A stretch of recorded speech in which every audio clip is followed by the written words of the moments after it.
Hi, இன்றைய வீடியோல turbo சார்ஜர்னா என்ன, அது எப்படி வேலை செய்யுது என்பதை பார்ப்போம்.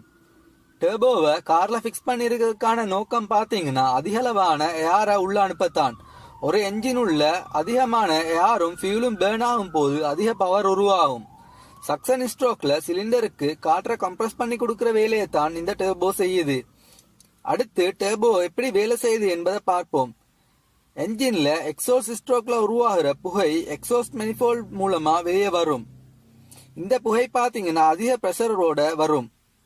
அந்த புகைய வட்ட வடிவ ஹவுசிங்குள்ள அனுப்புவாங்க. அந்த வழியில ஒரு டர்பைன் வீல் பொருத்தி இருப்பாங்க. அந்த புகை டர்பைன்ல படும் போது டர்பைன் சுத்த ஆரம்பிக்கும். அந்த டர்பைன்ல இருந்து ஒரு ரொட் போட்டு அடுத்த பக்கம் ஒரு கம்ப்ரஸர் வீல் பொருத்தி இருப்பாங்க. டர்பைன் சுத்தும் போது இந்த கம்ப்ரஸர் வீலும் சேர்ந்து சுத்தும். அப்போ கம்ப்ரஸர் வீல் வெளியில இருக்கிற ஏரை உள்ள இழுத்தெடுத்து இன்லெட் மனிஃபோல்ட் பக்கம் பிரஷரோட தள்ளும். அந்த ஏர் அந்த டைம்ல ரொம்ப ஹீட்டா இருக்கும். அந்த ஏர் அப்படியே இன்டர்கூலருக்கு அனுப்பி கொஞ்சம் ஹீட்டை குறைப்பாங்க. பிறகு அந்த ஏர் இன்லெட் மனிஃபோல்டுக்கு போகும்.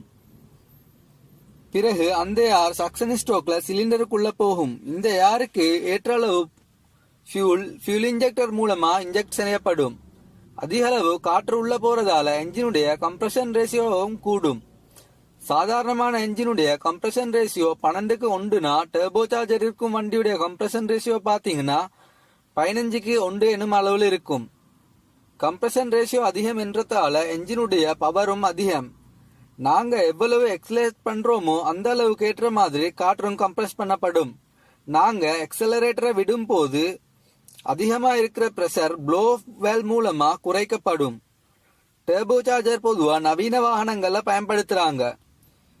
ஸ்போர்ட்ஸ் கார் பொறுத்த வரைக்கும் டர்போ சார்ஜர் ஒரு முக்கியமான பாகமாகும்.